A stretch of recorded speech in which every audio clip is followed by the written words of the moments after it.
ഞാൻ എടരിക്കോട് പഞ്ചായത്ത് പുതുപ്പറമ്പിൽ നിന്നാണ് വന്നത്. അപ്പോൾ ഞാൻ കുറച്ച് ദിവസം ഒരു മാസം മുന്നെയാണ് എനിക്ക് ഷോക്കിൻ്റെ സംഭവം വന്നത്. അന്ന് മുഹമ്മദ് മുസ്തഫാനെ ഡോക്ടറെ അടുത്ത് ഞാൻ കാണിച്ചിരുന്നു കോഴിക്കോട്. അവിടെ നിന്ന് മൂപ്പര് 9 ദിവസം അവിടെ അഡ്മിറ്റ് ചെയ്തു. ഞാൻ തിരിച്ചു വന്നത് ഇവിടേക്കാണ്. ഇവിടെ നിന്നാണ് എൻ്റെ തെറാപ്പി തുടങ്ങിയത്. വരുന്ന സമയത്ത് 2 ഭാഗത്തും പിടിച്ചുകൊണ്ട് ആൾ കൊണ്ടുവരണമായിരുന്നു. പക്ഷേ ഇന്നിപ്പോൾ അതൊക്കെ 10 ദിവസം കൊണ്ട് തന്നെ എല്ലാ നിലക്കും എനിക്ക് ഒരുപാട് മാറ്റം വന്നിട്ടുണ്ട്. ഒരു ബുദ്ധിമുട്ടില്ലാതെ ഇപ്പോൾ വീട്ടിലൊക്കെ നടക്കാനും എല്ലാ കാര്യങ്ങളും നടക്കുന്നുണ്ട്. മറ്റെന്ത് ചെയ്യണം, മൂത്രമൊഴിക്കാൻ പോകണമെങ്കിലും ആൾ വേണമായിരുന്നു. ഇപ്പോൾ ആ ബുദ്ധിമുട്ടുകളൊന്നുമില്ല, വളരെ നല്ല ക്ലിയറാണ്. പിന്നെ മാത്രമല്ല ഇവിടുത്തെ സ്റ്റാഫുകളൊക്കെ വളരെ നല്ല രീതിയിലുള്ള പെരുമാറ്റങ്ങളും കാര്യങ്ങളൊക്കെയാണ് എനിക്ക് തരുന്നത്. അത് തന്നെ എനിക്ക് സന്തോഷമാണല്ലോ. പിന്നെ വലിയ മാറ്റം വരുന്നുണ്ട്.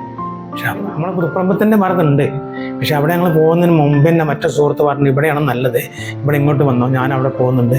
എൻ്റെ സുഹൃത്ത് പറഞ്ഞാൽ എൻ്റെ ഒരു ജ്യേഷ്ഠൻ തന്നെയാണ്, പലരുടെ ബന്ധത്തിലൊക്കെ ഉള്ളത്. അപ്പോൾ അയാൾ പറഞ്ഞു ഇങ്ങനെയാണ് നല്ലത്, ഇവിടെ വന്നോ, അതാണ് നല്ലത്. എന്നാൽ ആ വരവ് ഇവിടെ വന്നതാണ്.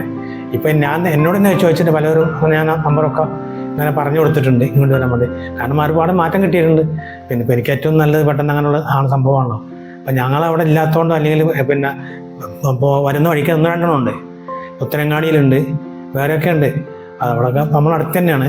പക്ഷെ ഉദ്ദേശം പോകാതിരുന്നതിൻ്റെ കാരണം വളരെ നല്ല സ്റ്റാഫുകളുടെ പെരുമാറ്റങ്ങളും അവിടുത്തെ ട്രീറ്റ്മെൻറ്റും കൂടി എനിക്ക് വളരെ ഇഷ്ടപ്പെട്ടു. അതിൻ്റെ പേരിലാണ് ഞാനിവിടെ വന്ന് വളരെ മാറ്റം കിട്ടിയിട്ടുണ്ട്.